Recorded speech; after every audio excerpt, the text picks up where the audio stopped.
Welcome into episode 3 of the Rookie Big Board podcast. I'm your host, Matt Hicks, at the FF_educator, director of fantasy football for the NFL Draft Bible, which this week we're excited to officially announce is the official NFL draft provider for Sports Illustrated.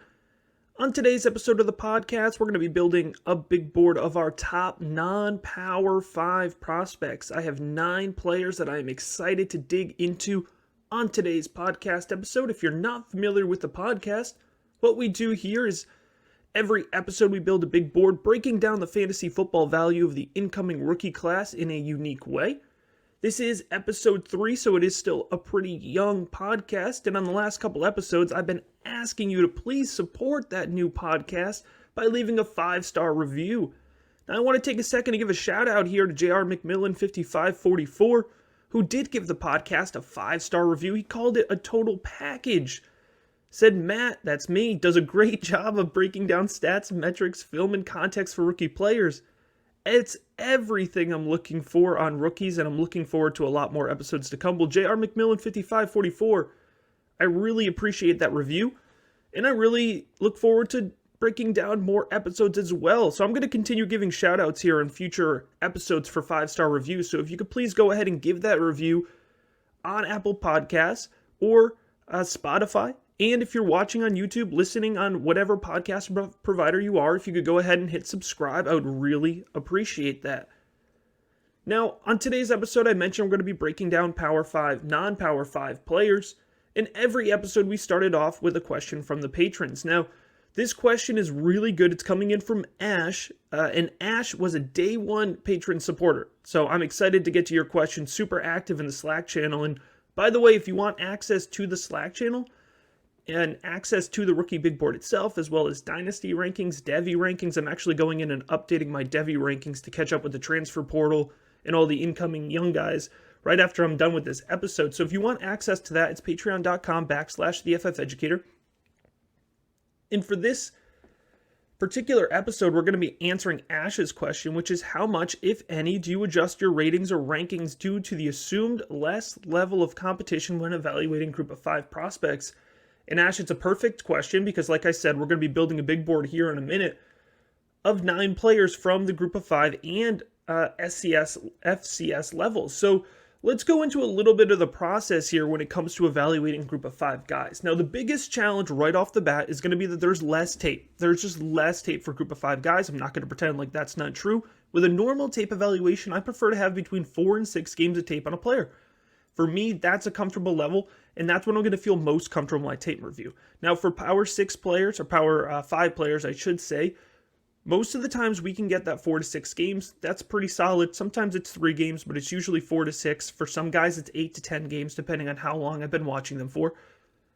With the group of 5 guys, we're probably getting between 2 and 3 games of tape on them. And that's just being realistic. That's just being honest about the resources and what's available. Now, there's less All-22, there's less broadcast tape, there's less live games to get a first impression on players and get honed in on them. Right? So you kind of have to really be able to dig deep and be really honed in to be able to, one, figure out who's on your radar, but then you have to figure out how you actually get your hands on some tape to be able to watch these guys. So once you actually get your hands on some tape, the other challenge that you're going to run into when evaluating group of 5 or FCS guys is you have to really refine your ability to pull players out of the scheme and the game they're playing in. And that's a really difficult thing to do. How do you evaluate skills like speed and strength when you're not sure what the level of competition is? Well, you're going to look for consistency over time. And you're also going to really hone in on the player themselves. So Dwayne Eskridge, for example, that's somebody we're going to talk about at Western Michigan. Looks really explosive, looks really fast on tape. Does he look really fast on tape every snap or just sometimes? Does he look really fast on tape through all 3 games of his review, or does he just show some bursts of explosion?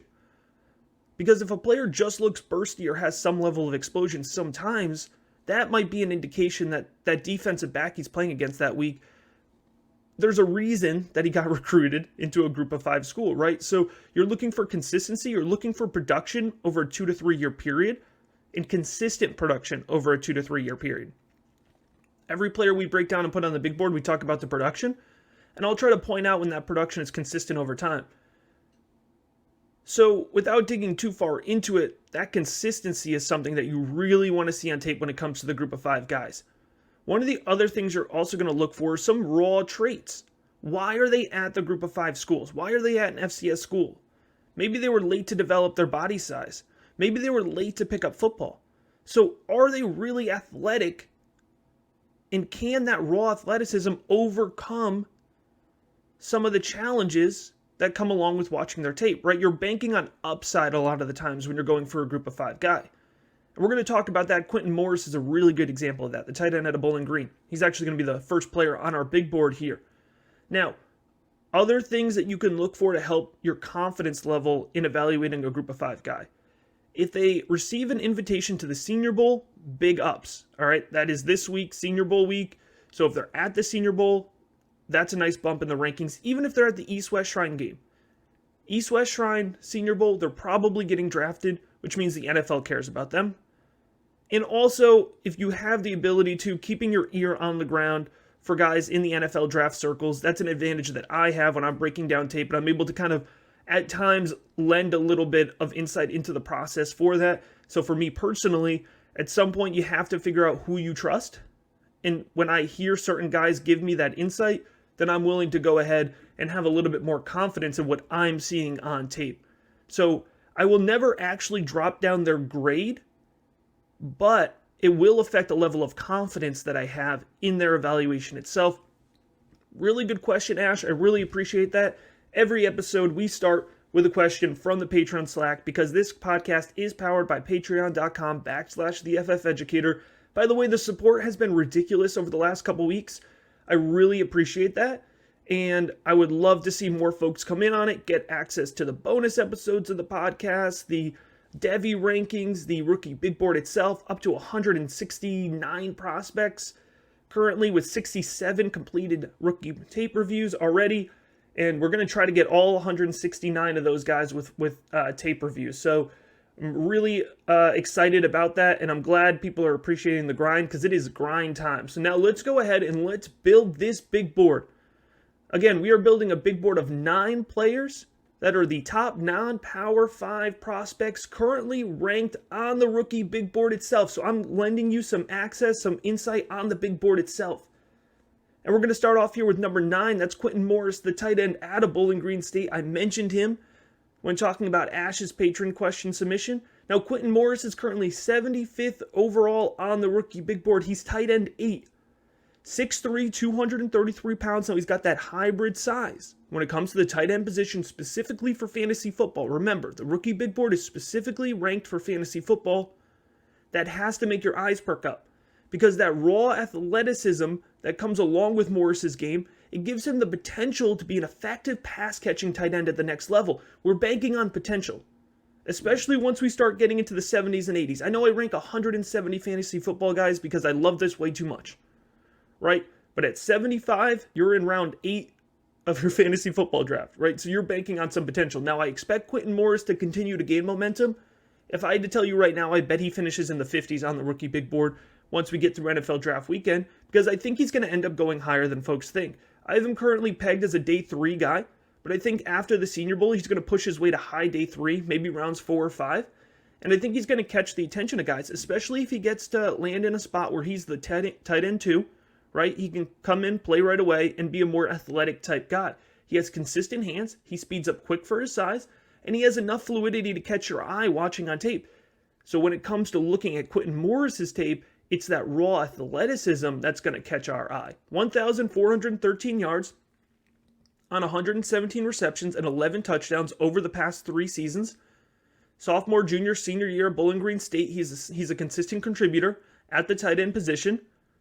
So there's a lot working in the favor of Quintin Morris. He's coming in number 9 on our big board, ranking the top non-Power 5 prospects. Before I jump into number 8, I do want to mention that there are some players that I skipped over because otherwise I'm going right down my big board and just pulling the top guys. But I want to point out I did skip over Kenneth Gainwell, Austin Watkins, and Kylan Granson. Those aren't guys we're going to talk about in today's episode just because I talked about them pretty in depth on one of the first two episodes of the Rookie Big Board podcast, and I'm not trying to repeat myself. So those guys would actually be ahead of some other players on the big board. but I don't want to double up. What I do want to do, though, is talk about Shane Buechele, the quarterback at SMU. And I like to admit my bias when I see it. I think I'm higher on Shane Buechele than a lot of folks. I like Shane Buechele. I love watching him play. I love the SMU uniforms. When they rock those throwback ones with the Dallas D and the lines around them and the all whites, those things are fresh. And I swear that offense, man, they play even better when they're rocking them. But I love watching the SMU high-flying offense. And it's Shane Buechele who is the engineer of that offense. Now, he's not super high on the big board. He's 69th overall. He's QB 10. It's a realistic outlook, but it's not going to stop me from getting excited about him. He was a highly sought-after 4-star quarterback recruit, son of the former MLB player, former pitcher, his father was. Now, Buechele, he originally lands with the University of Texas, and he helped stabilize that quarterback room. There were some rough years there, and Buechele helped stabilize that. Plays his true freshman year, plays his true sophomore year. He ends up doing a good job, but not a good enough job because he ends up losing that starting role to Sam Ehlinger. And after he loses the starting role to Sam Ehlinger, he takes the path that a lot of good high-profile prospects out of Texas do, and he transfers to SMU. They're building a good culture on that team in that way. So he starts 23 games for SMU from 2019 to 2020, and he puts together over 7,000 passing yards, 57 touchdowns, 16 interceptions, and he's got about a 64% completion rate. Now, Buechele's got a big arm. He's not afraid to use it. At times, he will drop an absolute dime, perfectly placed, even in the second and third tiers of the field. Now, he's not the most accurate passing quarterback. I'm not going to claim that, but he doesn't lose accuracy when he goes to the second and third levels of the field, which a lot of quarterbacks do, even ones who are accurate in the short field game. Now, he protects the ball. He puts the ball where only his wide receivers can get it at times, but inconsistency is something we need to talk about with Shane Buechele. His mechanics are not always solid. They're not always consistent. And when they drop off, his accuracy drops off. And you could kind of see him getting into a rhythm and he kind of gets knocked off of his game. Now, if he lands in the NFL with a coaching staff who's able to rein in those mechanics and get some consistency, then I think he actually has a shot of being a starting quarterback somewhere down the line. Now, I'm certainly not comparing him to some of the other quarterbacks that we're going to talk about today, like Zach Wilson and Trey Lance, but there's something here with Buechele. And if you're playing in deep leagues like I am, if you're playing in superflex leagues like I am, he needs to be on your radar.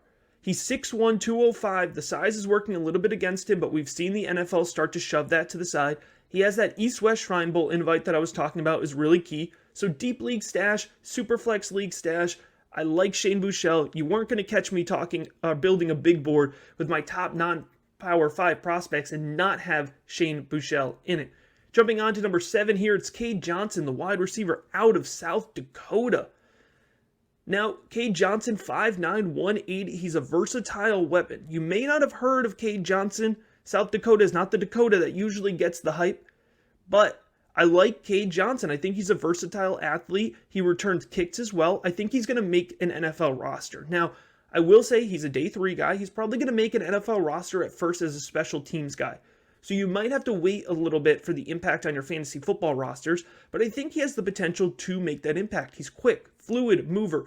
He moves just as well east to west as he does moving north to south. That's not something I always like to see from a prospect. It's one of those things where if you're moving east to west, you better be dang good at it, because otherwise you're just giving your team a headache and you're just making me frustrated while I'm watching your tape. But Cade Johnson is good at it, and if you're good at it, you can get away with it. Quick, sharp footwork. He shakes DBs with the ball in his hands after the catch. Now, like I said, projects to be a day 3 guy. You're going to have to wait a little bit because I think he's going to start off as a special teams guy, but 2-3 years down the road, Cade Johnson is probably going to be somebody, at least at some point, we're fighting over on our waiver wires. 67th overall on the rookie big board right now, wide receiver 30. We're going to go ahead and we're going to pop to another wide receiver, Myra Mitchell. Now, Myra Mitchell is a wide receiver out of the University of Alabama-Birmingham.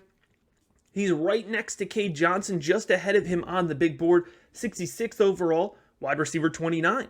Now, with Myron Mitchell, he's 6'0", 180, great raw athleticism, good vertical ability, very consistent hands. He's got great change of direction ability with the ball in his hands after the catch. Now, he has just 2 seasons at the University of Alabama-Birmingham. If you're not familiar with Myron Mitchell, he spent the beginning part of his collegiate career at Butler Community College, which is a member of the prestigious Kansas Jayhawk Community College Football Conference. So you can't always hold it. There's a variety of reasons why players can end up at JUCO and then getting bumped up. It's another thing, right? When we're looking at a group of 5 guys, how did they get there? And sometimes a group of 5 school is the only option for somebody bouncing at a JUCO. But Myron Mitchell is playing against the top JUCO competition in the country. And then he goes, and in 2 seasons with the Blazers, he puts together 63 receptions for 990 yards and 7 touchdowns. Now, the key stat that's going to jump out to fantasy football, folks, is 15.7 yards per reception. That's a big number. That suggests that he has field stretching ability. And it doesn't matter if you go round 1, round 2, or round 7. If you have field stretching ability, there's a good chance at some point you're going to get a real shot to make an impact on a NFL roster. Now, if you look at the way, because he's probably going to project right into a wide receiver 3-4 type role on an NFL roster to start. But look at the way Darnell Mooney earned time in Chicago because he was able to stretch the field. And Darnell Mooney doesn't even have a good quarterback throwing him the ball. So Myra Mitchell, he has a little bit of the ability to make a quick impact. Now, Darnell Mooney and Myra Mitchell win in different ways. Mooney is much more of a refined technician, where Myra Mitchell is much more of an athlete, but the point remains the same. You put Myra Mitchell in an offense that's going to be creative in the way that they use him, put him in space, and you could really have something for Myra Mitchell for somebody who is probably projected right now to go in the 7th round of your fantasy football leagues. Again, we're talking deep stashes with these first 4 guys. These last 5 guys, these are going to be some players who are going to jump out on the tape. They're going to have a little bit quicker of an impact for your fantasy football rosters. And it starts here with 43rd overall, wide receiver 19 on the rookie big board, Marquez Stevenson, the wide receiver out of Houston. I got to say, I think Marquez Stevenson is one of the most underrated wideouts right now in the class. 5'11", 190. He's a really well-rounded athlete. He's going to contribute as a wide receiver and a special teams player in the NFL. And I know I keep talking about that special teams player, and you're probably wondering, like, dude, I don't get any points for special teams in my league. And if I do play in a defense special teams league, it's just the team. I'm not getting any points from Marquez Stevenson or Cade Johnson from fantasy football leagues. Why do you keep talking about that? Well, it's hard to make an NFL roster. It just is. That's the fact of it. It's hard to make an NFL roster. And how do most guys, especially young guys, especially day 3 guys, how do they beat out competition in camp, and how do they make sure they get a roster spot? They contribute on special teams. So if you can get on the roster, you get an opportunity. We know attrition is the definition of the NFL, right? So even if a guy like Myron Mitchell, that's not a good example because he's not really a teams guy. Even if a guy like Marquez Stevenson or Cade Johnson just make the special teams and hang around for the first 8 weeks of the season, all of a sudden, boom, wide receiver 4 goes down with an injury. They get promoted, they don't really get snaps. Boom, wide receiver 3 goes down with an injury. All of a sudden, it's week 12. You're cramming for a fantasy football championship. You're trying to make that last spot in your league, and all of a sudden, boom, Marquez Stevenson is the wide receiver 3 in your league, and it's relevant. Or I'm about to flip Marquez Stevenson for a first-round pick because everyone's freaking out because they need him right now to make their playoff run. So special teams really can be a helpful part of the game. Back to Marquez Stevenson specifically. Let's look at his tape. Quick mover, good straight line acceleration, and good short area quickness. Now he's got sticky hands. It's my favorite thing about a wide receiver. He does not drop the ball. Instead, he tracks it well. He focuses. He's catching a lot of off-target passes. Now I know that sounds really simple, right? Sticky hands is something you really appreciate in a wide receiver. Well, no duh. Hey, listen, I've listened to a lot of takes on wide receivers that don't have good hands, and I've heard every excuse in the book. Their quarterback's not good. Well, Marquez Stevenson's quarterback was trash. They'll figure out how to put that together in the NFL. Will they? If you have 22 years of coaching, all right, so say you didn't play to year 5. You got 17 years of playing football. Even if you got 6 years of playing football and you're a wideout and you can't catch the ball, all of a sudden you're going to go and play against the best DBs in the country and you're going to figure out how to catch the ball? Players get trashed in my rating system. They drop off hard because they don't know how to catch the ball, or they don't demonstrate that they can consistently catch the ball in college. Because you're not going to get the opportunities in the NFL. Maybe you'll get 4 or 5 targets a game, but that's not going to get the job done. Marquez Stevenson's ceiling is 8-9 targets a game because he's got sticky hands and he can work with any quarterback. So I don't care whether he goes and he plays with Aaron Rodgers in Green Bay, or he goes and he plays with Mitch Trubisky in Chicago. Right? He's going to be able to catch the ball whether it's on target or not. So since 2017, Marquez Stevenson, he's got 147 receptions, 2,269 yards, 22 touchdowns, and Here's what I like: 26 rushes for 231 yards and 2 touchdowns for the Cougars. They put him in motion. They moved him around the field. They handed him the ball at times. He will skyrocket if he lands in a spot with a coach that can be creative. I think his draft stock will rise because I think he's going to go late or early day 3. I think he could even potentially sneak into day 2. I do peg him currently as a day 3 guy, but I could see his stock rising over the next couple months as the athletic testing, the pro days, the interviews start coming in. I know it's going to look different this year, but that's something that Marquez Stevenson could definitely take advantage of. And Houston's a small school. It's a non-Power 5 school, but it is an American Athletic Conference school. There is a good amount of tape on Marquez Stevenson, so it's a little bit easier to see how NFL teams could fall in love with Marquez Stevenson in particular.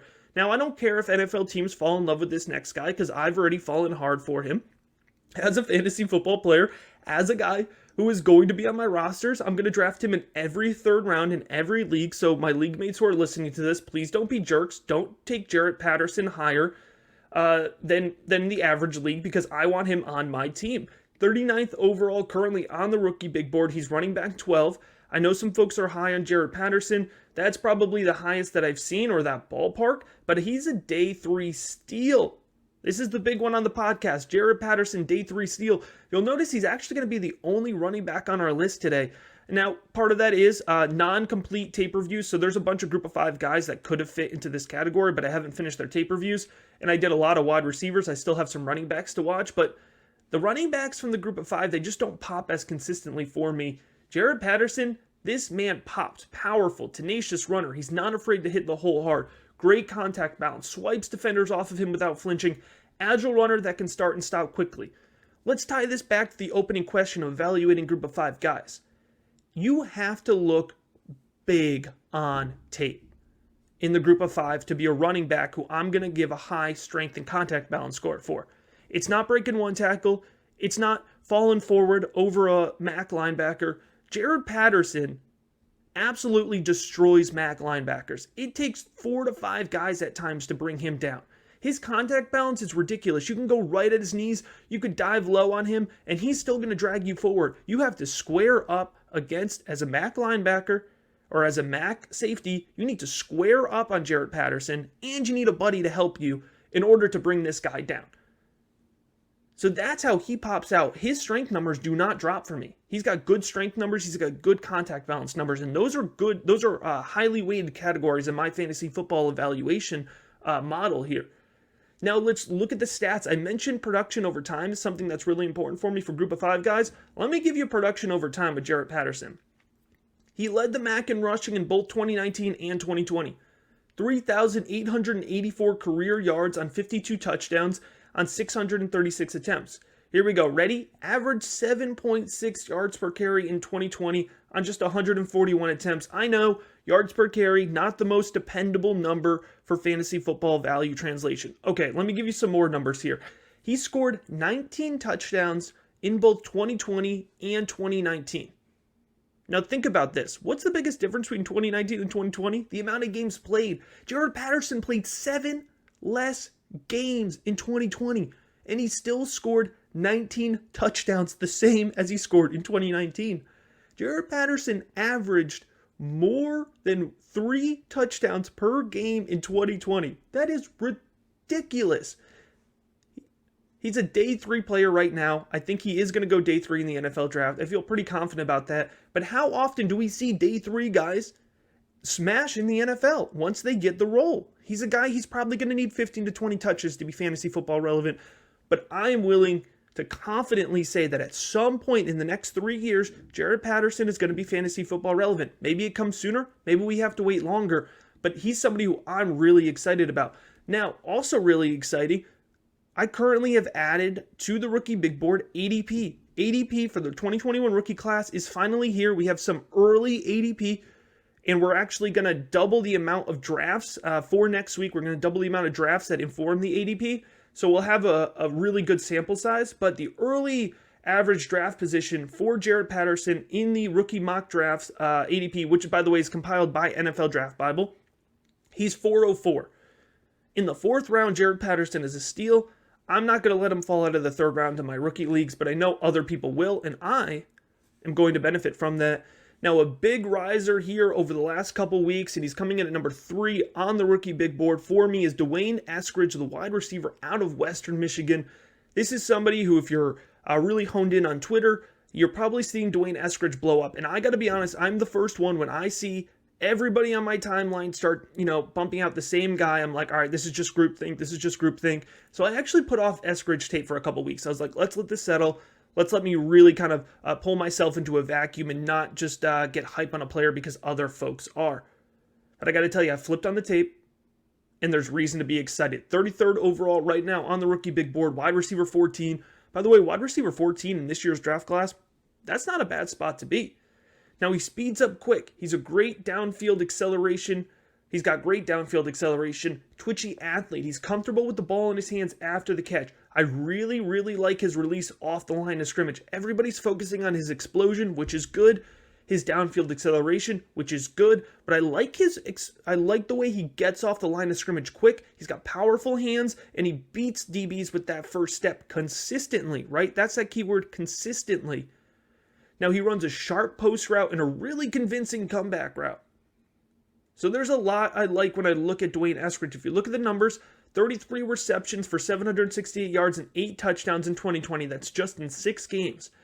He averaged at least 20.4 yards per reception in 2018, 2020, and 2019. In 2020, he averaged 23.3 yards per reception.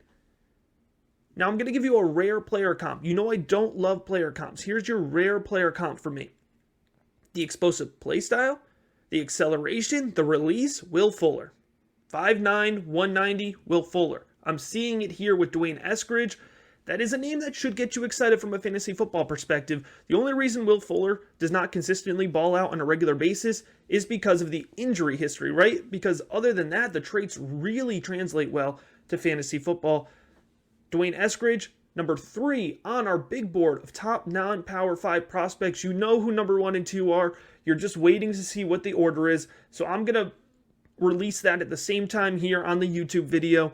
That's Trey Lance and Zach Wilson. They're going to be the top 2 guys we talk about here on the big board. Now, coming in at number 2 on the big board is Zach Wilson. Yes, he's still my quarterback 4. Despite every mock draft I'm seeing recently, it's kind of the hotness to put him to the Jets at number 2 overall, and that's fine. We'll see what the NFL draft does. We'll see how things shake out right now. But currently, from my personal evaluation system, Zach Wilson is just slightly behind Trey Lance in his tape score.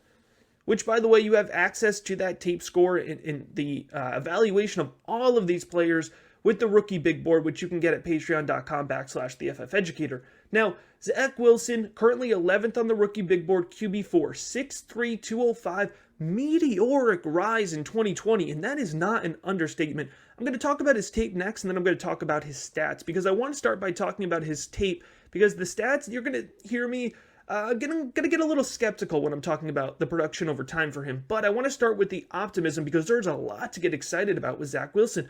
Fearless gunslinger, and that is a positive word for me. Sometimes that gets me in trouble evaluating prospects. I'm still hooked on Drew Lock. I'm sorry. I love gunslingers. I know the NFL loves gunslingers as well. By the way, when I say that, it means he's got a rocket arm, really good arm strength, and he's not afraid to throw the ball anywhere on the field. And I know sometimes that could get you in trouble, and I do think that will be an adjustment for Zach Wilson at the next level, because he was able to get away with throwing into double and triple coverage more often this last season, playing against mostly Mountain West competition, then he's going to be able to get away with at the next level. But still, great arm strength. He uses improvised arm angles in a creative way. All right, so at times he's dropping into that 3/4 spot. All right, that when I was playing baseball, that would get me in trouble. All right, but Zach Wilson does it very well with the football. He keeps that placement well. He keeps his accuracy well throwing on the run. He keeps that body closed. He keeps that follow-through sharp and a quick release. Oh, he's got such a quick release. I love that about his entire motion. But the creativity, the way he sees angles and spots in the field, it's something the NFL wouldn't have cared about 10 years ago, right? But if you start to look at the success of guys like Pat Mahomes and Lamar Jackson, that's why Russell Wilson is really starting to build up into this player. Now, he's athletic, but I don't want you to buy too much into the athleticism and the mobility of Zach Wilson. He has enough to extend the play. He has enough to get the job done. He doesn't really do well with designed runs themselves, though. And I'm not making an overall player comp because I think he's got a much better arm. But just in terms of the mobility and the level of athleticism that Zach Wilson gives you, I want you to compare that for the fantasy football translation side of things to Baker Mayfield. Because Baker Mayfield was somebody that a lot of folks thought was going to be super mobile and get you a lot of fantasy football points on the ground in that draft class in 2018. And he never really was. And I'm not knocking Baker Mayfield. That's just not the quarterback he is. And Baker Mayfield can extend the pocket, right? If a broken down play pops up, he can go and he can run for 7-8 yards. He can get you a first down when he needs to. But he's not somebody you're really running a lot of designed runs for. And that's kind of where Zach Wilson falls in. And I don't mean that in a knock in any way. Because I think Zach Wilson has really good pocket awareness too, on top of everything else.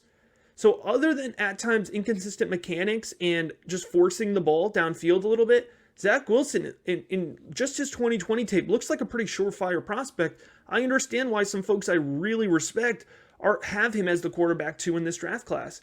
That's not where I have him. He's currently my QB4, but I see it. Now look at his 2020 stats. They're off the charts. In 2020, he threw the ball 336 times. He completed 247 of those passes. That's a 73.5% completion rate. Now, a little alarming, depending on how you look at this. Maybe you're just saying, wow, he really improved his game. But it was 62.4% and 65.9% completion percentage the past 2 seasons. That's a pretty significant jump. Now, he threw for 3,692 yards in 2020. In 2019, he threw for 2,382 yards, so almost 1,500, about 1,300 less yards. And he only threw the ball 25 more times in 2020 than 2019. All right, so you could look at that 2 ways. Either he's really efficient or what's going on here? You know, it was a huge developmental jump, and you want to see the biggest number, the biggest jump. In 2020, 33 touchdowns to 3 interceptions. That's a ridiculously good ratio. I love that. I love when my quarterbacks protect the ball. There is nothing that is going to get you kicked off of a starting spot or an NFL roster quicker in the NFL as a quarterback than turning over the ball. Unless you're Daniel Jones, who apparently can just fumble into oblivion and keep his starting job. So 33 touchdowns to 3 interceptions for Zach Wilson in 2020. In 2019, it was 11 touchdowns to 9 interceptions.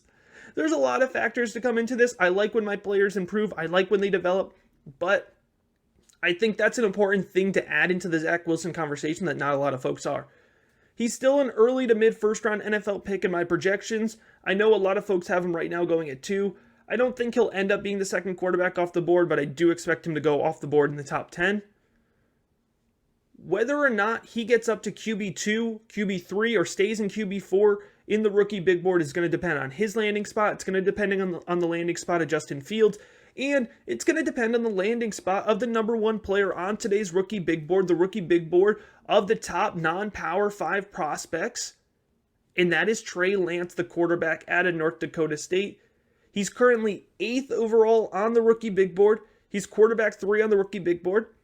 I play in a campus to Canton league where we couldn't draft FCS guys.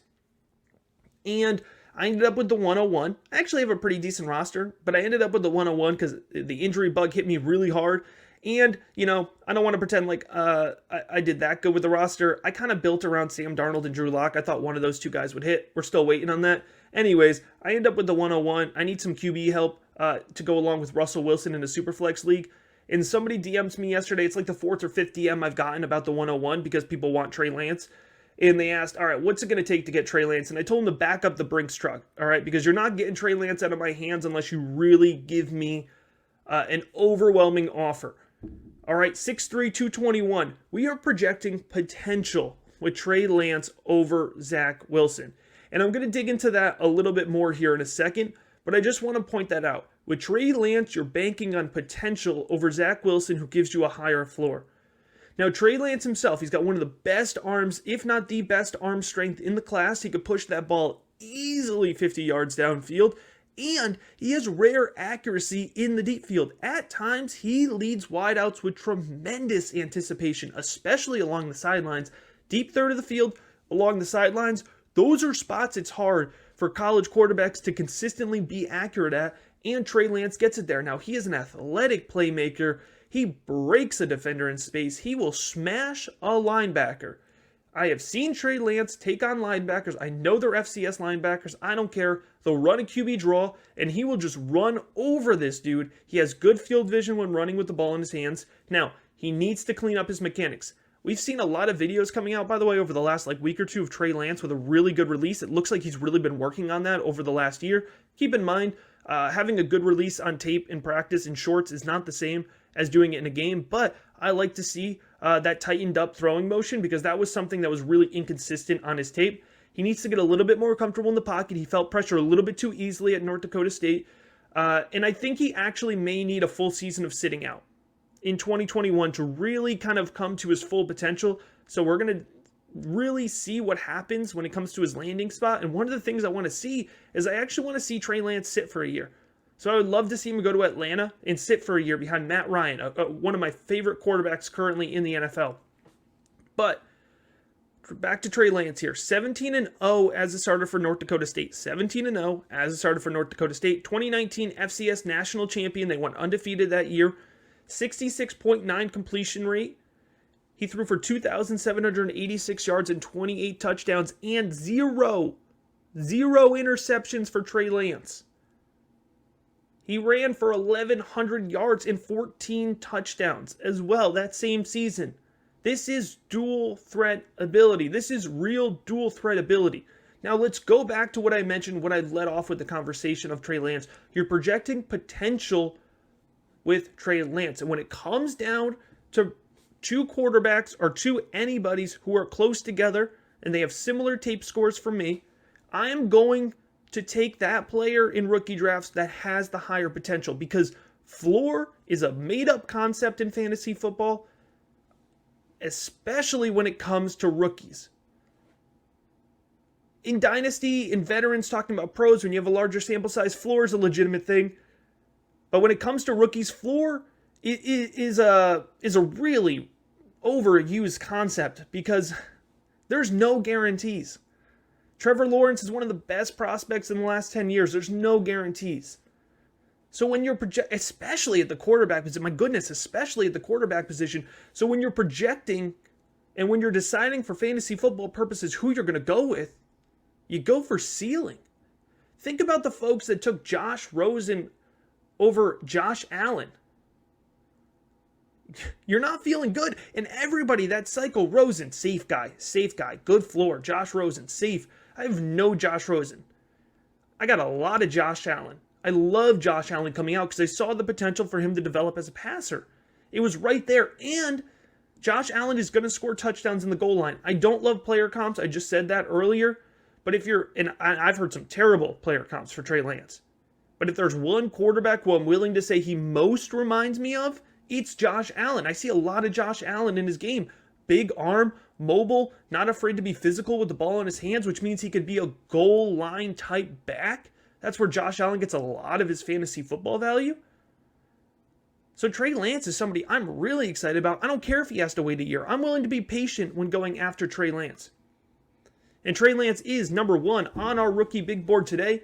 Building out the top non-power 5 players. Read it back real quick. Quintin Morris, tight end out of Bowling Green State. Athletic, raw, pass-catching tight end. Shane Buechele. This is a long shot. This is a deep dive, but I love Shane Buechele, the gunslinging quarterback out of SMU. Cade Johnson, the versatile, athletic wide receiver weapon out of South Dakota State. Myron Mitchell, athletic, consistent catching wide receiver out of the University of Alabama-Birmingham. Marquez Stevenson, the versatile wide receiver out of the University of Houston. Jaret Patterson, the strong, tenacious, powerful, highly productive running back out of the University of Buffalo. Dwayne Eskridge, the explosive, great release, solid route running wide receiver out of Western Michigan. Zach Wilson, the meteoric rise quarterback out of BYU, and the highly dual threat quarterback out of North Dakota State, Trey Lance.